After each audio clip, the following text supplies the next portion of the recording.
Hey, it's me, Destin. Welcome back to Smarter Every Day. As long as I've understood the physics, I've wanted to visualize the shockwave on the front of a supersonic bullet.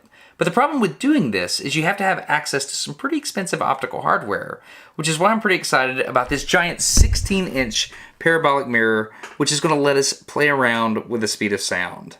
Let's go get smarter every day. Okay, we're gonna use a Schlieren setup to get these bullet images. Here's how it works. So we have the camera right here, right?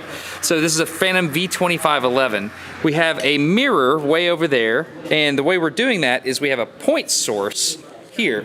So we're shining that light and it's spreading out, and as it spreads out, it hits this mirror and then bounces back, and as it bounces back, it comes down to a point.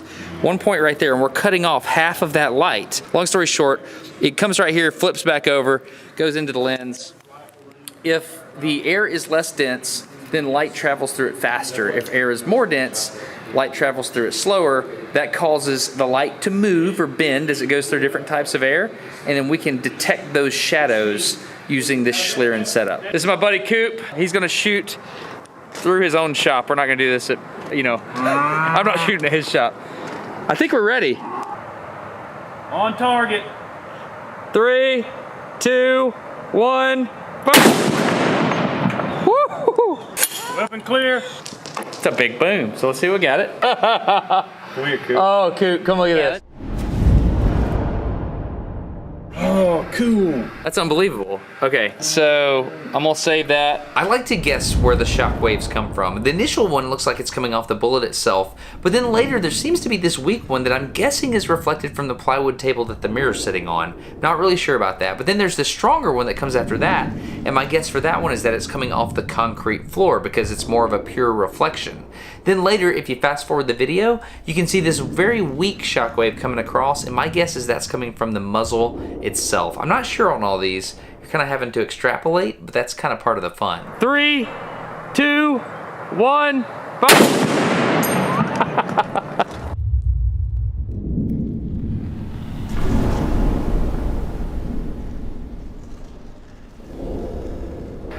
That's legit, man.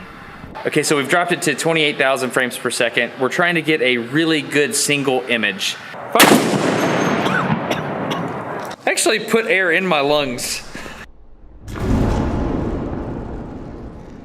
This footage looks amazing, but to understand exactly what we're looking at, why don't we build a little bitty model with a bullet and a stick and talk about it here. So let's imagine that we've got this bullet sitting here and we've got circles emitting from the front. As we move this thing, watch what happens. Those circles will stack up in the front and they kind of relax in the back and they expand, right?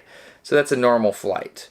What happens if the velocity at which we move this thing outruns those circles moving away? Check this out. As we start to outrun it, you'll notice that we get this expansion in the back here, and it tapers down, and we get this angle. We get this, I don't know what you want to call it, right? We've got a cone here. What happens if we move forward even faster? That angle that we made there is even shallower or pointier.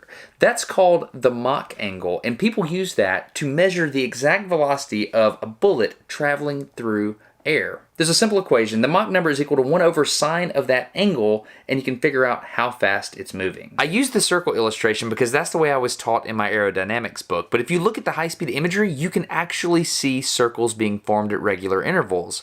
I don't understand what they are, but they're clearly there. What we're about to do is what I have wanted to do from the day I understood what Schlieren imagery was. We're gonna shoot a subsonic and a supersonic round, and we're gonna compare the difference in the shockwave. Coop, what do we have? So this is a 300 blackout. If I understand this correctly, the whole point of this particular round is to keep it subsonic. Correct. This is a heavier bullet? This is by 100 grains, almost twice the weight of this bullet here. Okay. And so this bullet right here, you will get somewhere around 1,080 feet per second at the muzzle, whereas this bullet right here will give you somewhere in the neighborhood of 1,500. Do you know what the speed of sound is? Yeah, it's like 12 something. Oh no, we'll put it on the screen right here. That's the speed of sound. So this one's above the speed of sound, that one's below. All this is on purpose because that weapon and that cartridge design was made specifically because of these physics. Great. So let's do supersonic first? Sure. Okay. 3, 2, 1, fire! This shockwave looks very similar to the 50 cal with one major difference. The angle is more obtuse, which indicates that the bullet is traveling much slower. So he's chambering a subsonic round now. And so on the Schlieren, we should see a drastically different image. 2, 1.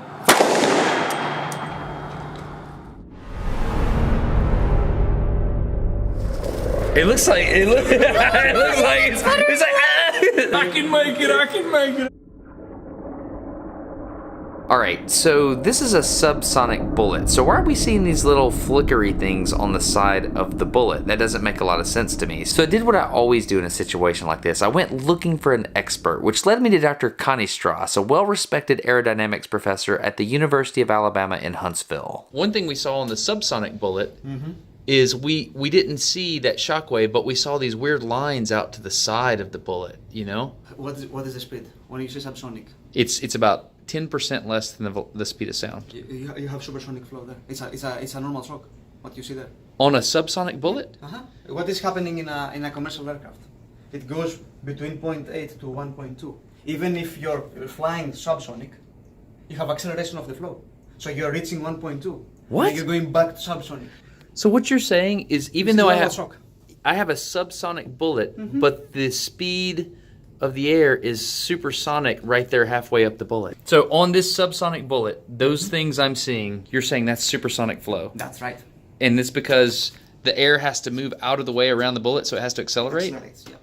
Really? So the flow accelerates and creates a normal shock there. It's because this particular bullet is so close to the speed of sound. That is, it reaches a transonic speed, which is 0.8 to 1.2. So even if it's not supersonic at this point, at some point on the surface it will become supersonic. That's cool, thank you. That's really cool. Thank you for explaining that. After this, we decided to move closer to the mirror so we could see what the muzzle blast from the weapon itself looked like. After that, we moved the muzzle back about a foot so we could see that transition period where that bullet pierces through the muzzle blast itself. What's even more impressive is each one of those tiny grains of propellant had a visible shockwave you could see associated with it. One more thing real quick, we took video of a revolver. It literally leaks shockwaves out of the side. But before I show you that, I want to say thanks to the sponsor, which is Audible. Audible has been a partner of Smarter Every Day forever, and I am very grateful because I enjoy getting smarter by listening to books as I drive. This is like the perfect brand match for me. It helps me get smarter every day. You can get a free book by going to audible.com/smarter or texting the word smarter to 500-500. I have a special book to recommend today. It's called Them, Why We Hate Each Other and How to Heal, and it's by U.S. Senator Ben Sasse. I steer really far away from politics at all times, but this is not a political book. It's about the things that are eroding away at our culture. Things like loneliness and the importance of your family support structure and how we need a scapegoat. And sometimes we get angry at other people when the problem is things that we're doing in our own life. It's a really good book, so I highly recommend it. I'm not quite done with it, but up to this point, it seems to be apolitical. So check that out. Them, Why We Hate Each Other and How to Heal. You can get that by going to audible.com/smarter or texting the word smarter to 500-500. It's about how we can improve ourselves by working on our communities around us. I really like it. And now, definitive scientific proof of why your hands should never leave the grip of a revolver. One.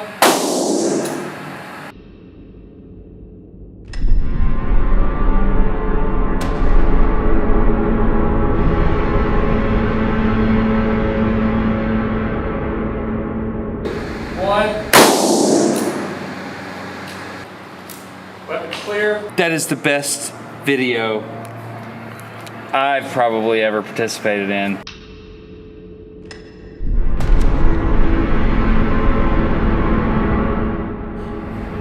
Look at that. Fire. Oh my goodness.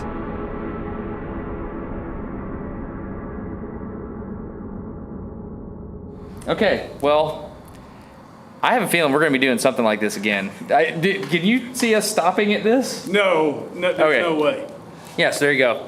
Feel free to subscribe to Smarter Every Day if you're into this kind of thing. If you're not, I don't know what's wrong with you. That's amazing. All right, cool. Thanks.